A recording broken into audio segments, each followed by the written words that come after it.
Oui, alors l'art est infiniment supérieur à la politique, c'est évident, mais malheureusement c'est pas évident pour tout le monde. Et notamment pour les gens avec qui je partage l'espoir de la rémigration, les gens d'extrême droite. J'en ai marre de voir ces gens taper constamment sur les artistes gauchistes. Je pense qu'il y a une bonne partie qui mentent, hein, c'est-à-dire qu'ils aiment les artistes gauchistes en cachette. Il y en a une petite partie qui dit la vérité, mais ce sont des gens en général qui ne sont pas des sentimentaux et à qui, à mon avis, il manque une part d'humanité. Et pour ceux qui mentent, euh, ils se conforment à une doxa dissidente ou d'extrême droite qui fait qu'il est mal vu quand on est d'extrême droite de dire du bien d'un artiste gauchiste. Voilà. Oui, alors je vais prendre 3 exemples, hein, mais il y en a des milliers. Hein. Je vais prendre par exemple l'exemple Nick La France. Alors Nick La France est une très belle chanson, très bien composée. En plus, ce sont des amateurs. Hein. C'est une association antiraciste,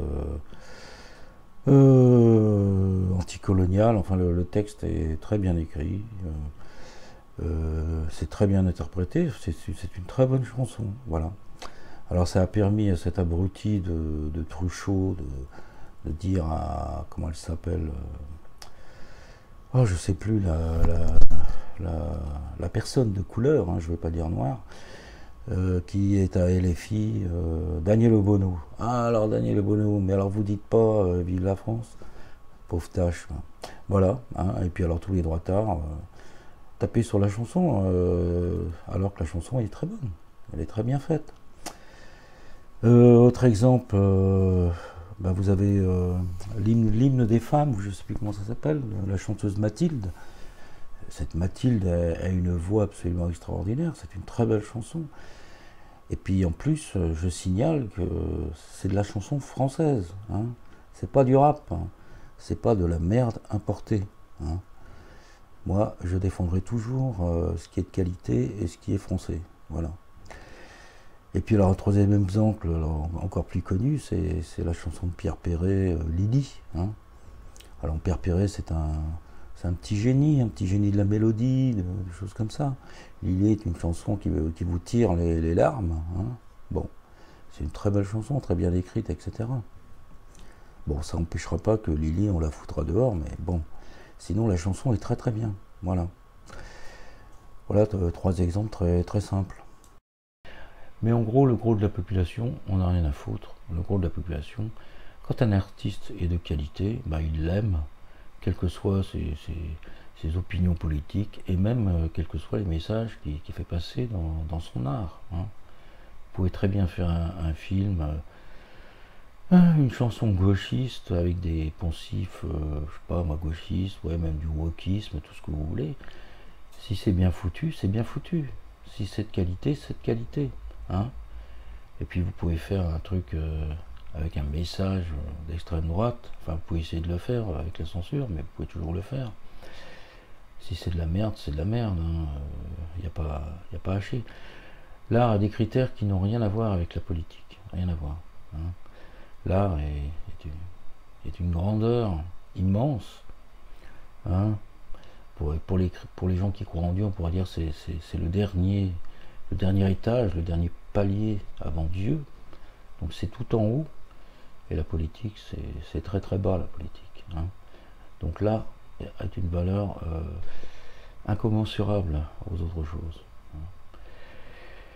Voilà, donc par exemple, moi, quand j'entends les droitards, les dissidents qui passent leur temps à dire du mal, alors je sais pas, je vais prendre comme exemple Josiane Balasco. Voilà, Josiane Balasco, mis en pâture de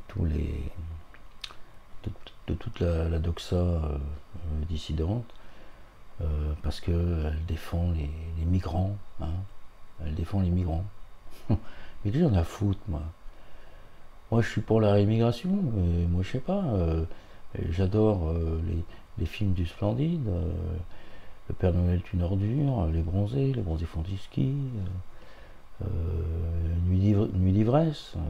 J'adore les films que Balasco a fait, les hommes préfèrent les grosses, ce Ciné extérieur de richesse, et plein d'autres. Elle a fait des trucs formidables. Balasco, c'est une auteure, hein, de théâtre, auteur de scénario, de cinéma. C'est une comédienne. Hein.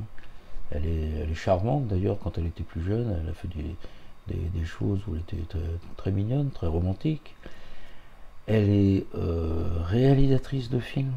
Elle a une carrière. Et vous avez des gens qui viennent lui chier dessus maintenant qu'elle est vieille et qu'elle est plus fragile, on va dire. Parce qu'elle est point de vue gauchiste. Bon, qu'est-ce que j'en ai à foutre. C'est une fille de cafetier, Madame Blasco. Et elle a fait des choses absolument formidables. Hein. Prenez Didier Bourdon, hein, qui est le génie des inconnus, la tête pensante. Un type formidable, Didier Bourdon, remarquable. Voilà, parce qu'il a un fils qui travaille chez Pfizer, et qu'il a fait la promotion une fois du vaccin. Alors les gens lui tombent dessus, c'est devenu un paria, un horrible bonhomme. Et puis vous savez comment ça se passe. Moi je trouve ça délirant, quoi, délirant. Moi je pense à ce que disait Laurent Ruquier. Ruquier qui est également une tête de turc des droitards, hein. Alors que c'est un type qui était très neutre, hein, au départ, qui a commencé en faisant des bons mots. C'est un excellent humoriste. Il a été à l'école de Jacques Martin. Moi je sais pas, je sais pas, Jacques Martin, c'est un peu la France que j'aimais, avec Laurent Gérard, tout ce monde-là, quoi. Et puis c'est un type qui avait la conscience de ce qu'était un homme de télévision, quoi. Comme on ne voit plus Ruquier, il a donné énormément de son temps pour faire de la télévision. Bon, alors c'est pas forcément génial toujours, mais je veux dire, c'est l'école de Jacques Martin, quoi. On fait de la télévision, on aime les gens, et même si on est un peu maladroit, etc., on se donne quand même complètement. Et ça c'est bien. Donc Ruquier, bon, après il est devenu un peu partisan, hystérique, etc. Mais il faut dire qu'il a été assez encouragé par des gens qui l'ont un petit peu harcelé, hein, il faut le dire. Et alors, je vous parlais de lui parce qu'il disait une chose à mon avis juste. Il disait que l'expression qu'on voyait sur Internet, c'était pas l'expression générale. Et je crois qu'il a raison. Hein, sur Internet, vous voyez des types qui vont enfoncer j'ai envie de dire, des portes ouvertes des artistes de gauche, mais qui ne représentent pas pas du tout la totalité des gens. Hein. Les gens, ils aiment bien un artiste si cet artiste fait des bonnes choses, et puis les opinions de cet artiste lui sont complètement étrangères. Mais disons que sur Internet, on ne voit que la critique, et ce n'est pas, ça ne correspond pas à la réalité de ce que pense la majorité des gens. Voilà. Donc ça, c'est ce que disait Ruquier, et il avait raison. Alors pour le reste, moi, ce que j'aimerais, si vous voulez, c'est qu'au lieu de critiquer les gens d'extrême droite, hein, fassent des films, composent des chansons, fassent de l'art. Hein. Pas forcément des choses avec des messages extrême droite, hein, même s'ils peuvent le faire, c'est pas ça le problème, mais fassent des choses de qualité. Hein, voilà, c'est le plus important. Hein. Et plus il y aura de qualité, et plus la médiocrité que le système nous envoie aura du mal à s'imposer. Voilà. Un bon film, une bonne chanson, un bon spectacle, une bonne pièce de théâtre, fasse quelque chose, quoi, hein, au lieu de critiquer. J'aimerais au moins qu'ils promeuvent les belles choses, parce que vous savez, pourquoi est-ce qu'on par exemple, pourquoi est-ce qu'on assimile par exemple la banlieue au rap? hein. Mais parce que le système a décidé de dire que la banlieue c'était le rap. Mais nous qui sommes des anti-systèmes, il faut, au lieu de dire le rap c'est de la merde, il faut dire les belles choses qu'il y a en banlieue. Et je peux vous dire une chose, c'est qu'en banlieue, vous avez des écoles de danse, vous avez des écoles de musique, vous avez des écoles de théâtre, vous avez des choses de qualité. Mais si vous ne mettez pas ça au-dessus, devant le rap, et bien effectivement, vous n'aurez que le rap, cette musique absolument immonde, et qui a été mis en place par le système. Mais il faut se battre, et pour se battre, il faut mettre en valeur ce qu'il y a de bien. Il y a des choses très bien. Vous savez, la France est un grand pays artistique. Et les choses ne se perdent pas. La France n'est pas devenue un cinéma de merde comme ça, une musique de merde comme ça. Non, il y a toujours des bons films français. Hein. Vous savez, si vous allez voir tous les films français qui sortent, vous allez en trouver. Vous allez en trouver forcément. Ils ne sont pas mis en valeur. Vous allez trouver des bonnes choses. Moi, j'y vais pas parce que j'ai une sorte de rejet physique contre le cinéma français. Bon, je sais pas, c'est parce qu'il n'y a pas de doublage. Moi, j'aime les choses qui sont doublées. Parce que j'ai été biberonné à l'école soralienne. Donc, j'ai écouté Soral pendant toute ma vie, j'ai envie de dire. Et puis, quand vous écoutez Soral, au bout d'un moment, vous ne pouvez plus voir. Mais ça veut rien dire, ça veut rien dire. Je me souviens, il y a quelques années, j'avais fait une cure de films français pour me dire, mais est-ce que c'est vraiment de la merde ou quoi? Ben, j'avais trouvé, je sais pas, j'avais vu des dizaines de films qui passaient à la télé, mais j'avais trouvé 3 films que j'avais bien aimés. Donc ça veut dire que des réflexions comme le cinéma américain ou le cinéma français c'est de la merde, c'est de la merde. Hein. Parce que d'abord il faut voir les films. Si vous ne voyez pas les films, vous ne pouvez pas les juger. Hein. Donc moi par exemple je ne peux pas juger le cinéma d'aujourd'hui, parce que je ne vais pas au cinéma, je ne regarde pas les films actuels. Je peux juger du cinéma américain que j'ai vu énormément. C'est un cinéma de grande qualité. Et je peux juger du cinéma français avant les années 70, qui est un cinéma de grande qualité. Je peux moins juger le cinéma français, je sais pas, des années 80, 90, voilà, à partir des années 80. J'ai un préjugé défavorable, mais c'est pas suffisant, il faut voir les films. Je vous dis, j'ai vu beaucoup de films à une époque, je me suis forcé à ça. Bon, j'ai quand même trouvé 3 films que j'ai bien aimés.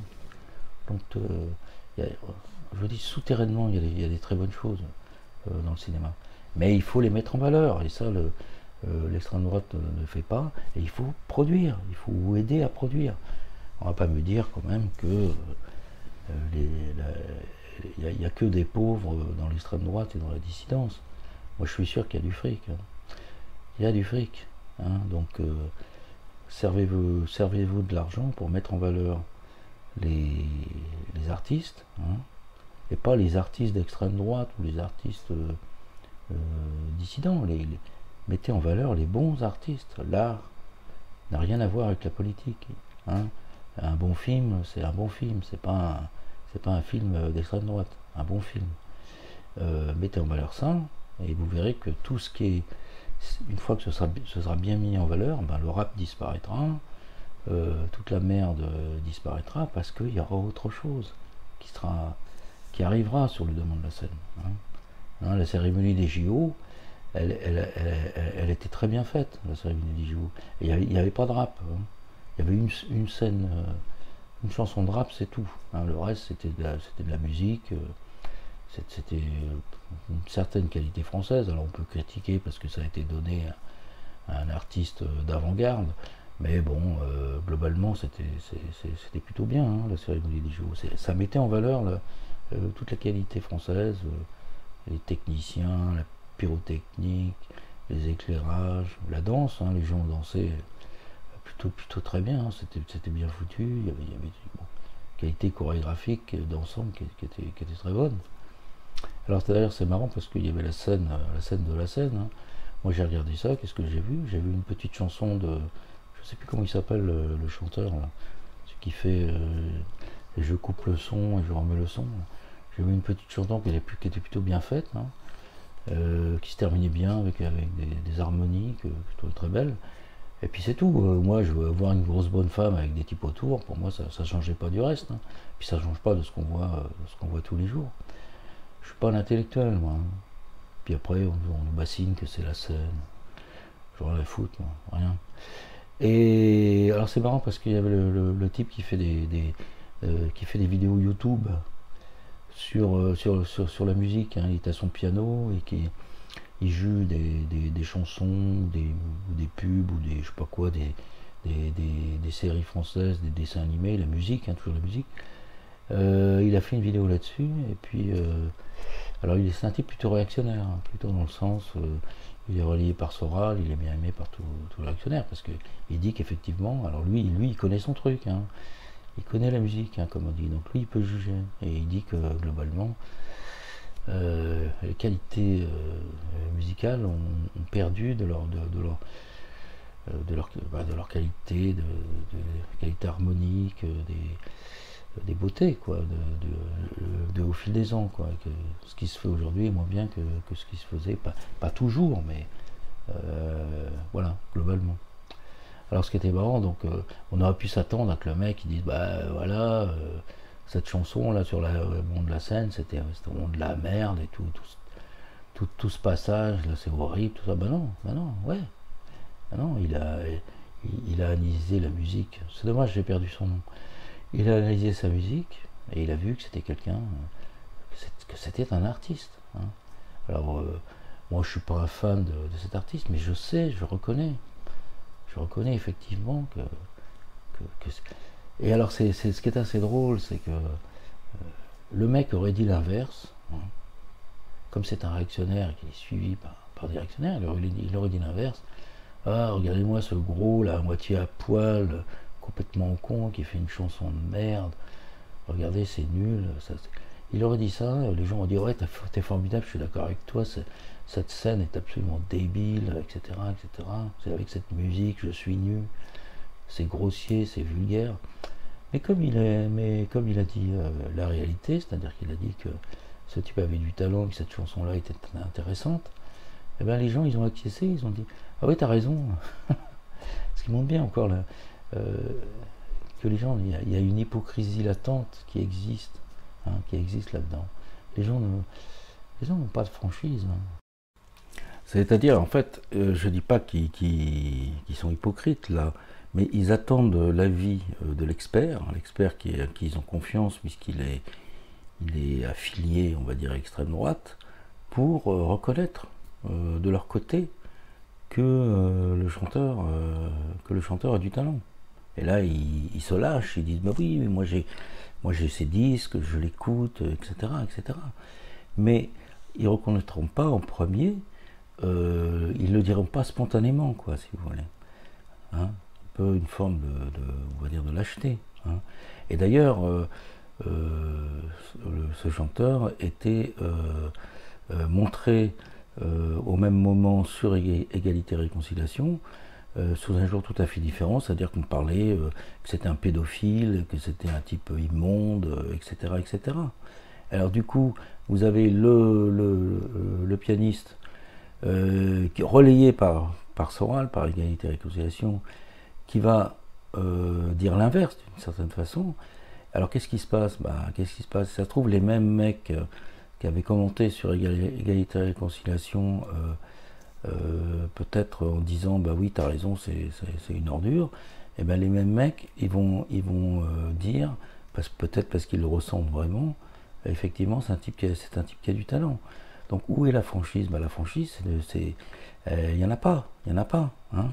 Donc il faut réfléchir à tout ça. Moi j'ai préféré les quelques commentaires qui restaient sur leur position en disant que ce type ce chanteur était de la merde, était un gros porc, parce qu'au moins, bon, au moins c'est franc. Mais je préférais ça au nombre de gens qui est rentré dans le moule. Parce qu'il faut savoir une chose, c'est que sur YouTube, vous allez trouver des gens, en fait, ils sont attachés à la personne. Ils ne sont pas tellement attachés à ce qu'elle dit, ils sont attachés à la personne. Moi, je suis très attaché à Alain Soral, par exemple. C'est un type que j'admire beaucoup. Mais Soral, je sais très bien qu'il raconte que des conneries, ou pratiquement. Mais j'en ai rien à foutre. C'est un type que j'aime bien. Pour moi, c'est un artiste. C'est un type qui a ça dans le sang. D'ailleurs, j'aurais tellement préféré qu'il reste un individualiste. C'est un individualiste. Hein. J'aurais préféré qu'il ne fonde pas des associations comme Égalité et Réconciliation. Et qu'il reste un marginal, écrivain, fouteur de merde, etc. C'est comme ça que je l'aime. Bon voilà, je suis attaché à Soral. Ces idées me sont assez indifférentes. Quoi. Je sais qu'il y a beaucoup de choses qui sont... C'est un sophiste, quoi, Soral. C'est un sophiste de génie, un baratineur de génie. Voilà. Bon, bah, les gens, ils aiment la personne. Hein. Vous prenez Tatiana Ventose, elle était de gauche totalement, et puis après maintenant, elle vote Front National, Marine Le Pen. Bah, Tatiana Ventose, les mêmes qui disaient t'es formidable quand elle était de gauche, bah, ils disent t'es formidable quand t'es d'extrême droite. Parce que ils aiment Tatiana Ventose, ils ont raison, parce qu'elle est plutôt charmante, et puis elle est sympa, quoi. Mais on n'a pas besoin de... Mais c'est comme ça que ça se passe, Bon, je sais plus ce que je disais. Oui, alors faire de la création soi-même, hein, et puis soutenir la bonne création, quel que soit... quel est par exemple le type d'extrême droite soralien ou dissident qui a parlé par exemple de Joe Star dans la série Machine, hein, une série qui est sortie cette année, je crois, en 2024, qui est passée sur Arte. Alors Joe Star qui est absolument le symbole du type immonde, hein, du rap, de cette merde. Et il a fait un travail de comédien très bon dans Machine. Hein. C'est marrant, il joue le rôle d'un ouvrier marxiste. Hein. La série n'est pas totalement... Enfin, c'est une très bonne série. Bon, des côtés discutables, mais c'est vraiment... Il y a de la qualité. Il y a de la qualité là-dedans. Vous prenez l'actrice principale de Machine, elle est vraiment impressionnante. Excellente. Elle a un rôle un peu à la Tarantino. Là, elle fait du karaté pendant la série. C'est assez fascinant. Hein, elle le fait très bien. Pas l'impression que c'est composé. C'est vraiment très naturel. C'est très bien fait.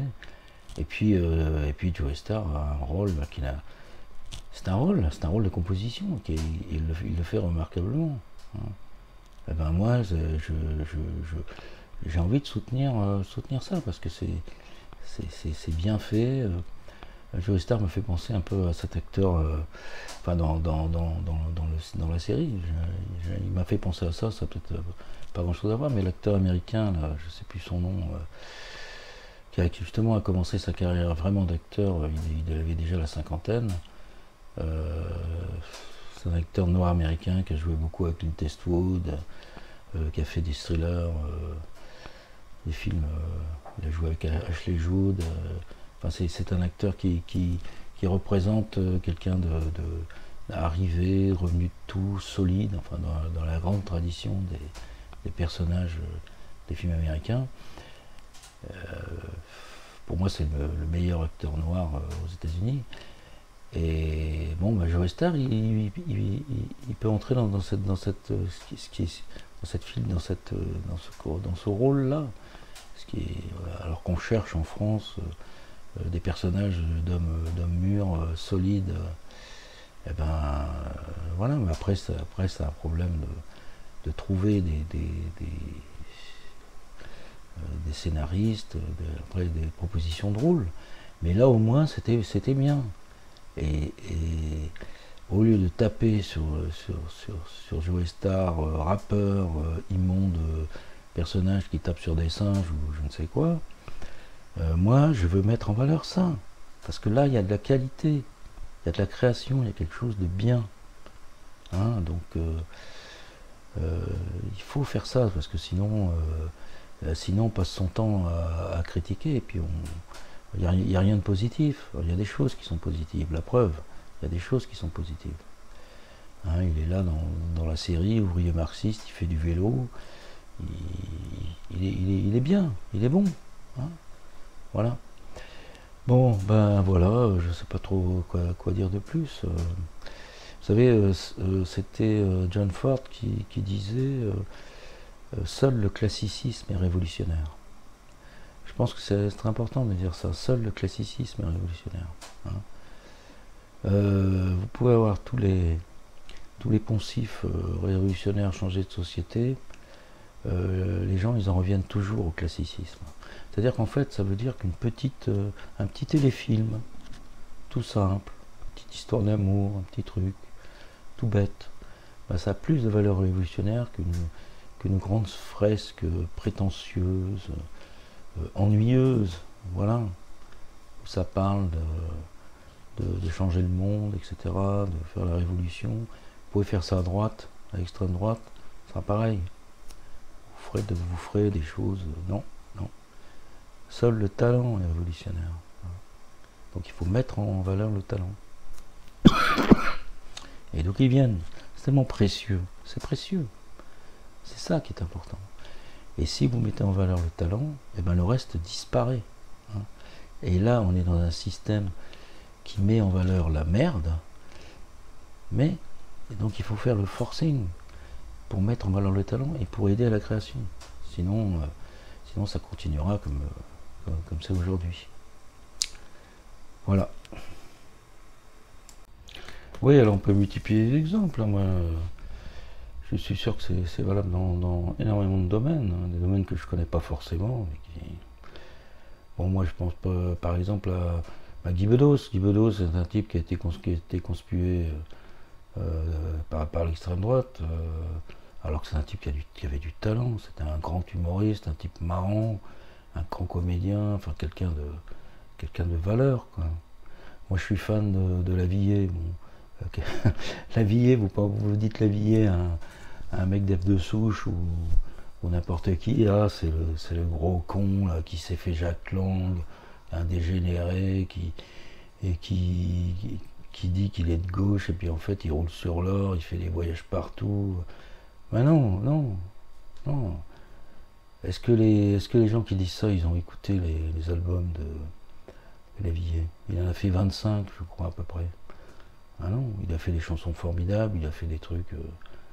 voilà. Léo Ferré, alors heureusement que Léo Ferré a dit que la gauche était l'antichambre du fascisme, donc ça l'a réhabilité sans doute auprès des dissidents et des fachos. Mais s'il avait dit, bah voilà, je suis antiraciste, je suis de gauche, je suis antiraciste, et j'aime beaucoup les étrangers, le mec il serait, alors qu'il a fait la même œuvre, hein, il aurait fait la même œuvre, mais le mec il serait, alors que c'est un génie musical, hein, bah il serait voué aux gémonies par l'extrême droite. Donc voilà. Et ce qui est dommage, si vous voulez, c'est que ces poncifs délivrés tous les jours sur internet contre les chanteurs de gauche, les artistes de gauche, eh ben, ces poncifs, ils sont pas une réalité dans la masse de la population, ils sont pas non plus une réalité dans la dissidence à l'extrême droite, mais ils deviennent, c'est un peu, si vous voulez, le front renversé du système. Le système impose des valeurs que les gens ne partagent pas, hein. Il impose le rap, il impose le gauchisme, le wokisme, toute cette merde, il l'impose. Hein. Et inversement, la doxa droitiste et dissidente, elle impose d'autres valeurs que les gens ne partagent pas. C'est-à-dire, il faut aimer seulement ce qui est en rapport avec la dissidence et l'extrême droite, et tout le reste, il faut cracher dessus. Ben, les gens ne partagent pas ça. Les gens ne partagent pas ça. Moi, je me souviens sur Égalité et Réconciliation, ils avaient mis en valeur un clip de rap complètement nul. Enfin bon, parce que simplement à l'intérieur du clip, il y avait un mec qui faisait une quenelle. Voilà on en arrive à quel point de débilité on arrive avec des idées pareilles. Hein. Ben non, l'art n'a rien à voir avec la politique. Hein.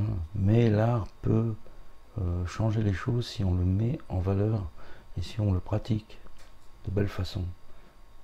Hein. Ça a beaucoup plus de valeur de créer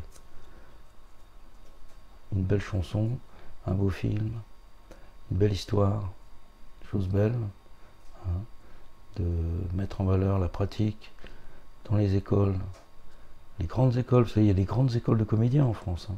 Faut pas croire. Hein. Vous pouvez lui dire le cinéma français c'est de la merde. Il y a des grandes écoles de comédiens en France. Hein. Il y a des très belles écoles. Il n'y a qu'à voir la qualité du doublage. Hein. Qui est-ce qui double les films américains, les séries américaines, les séries européennes?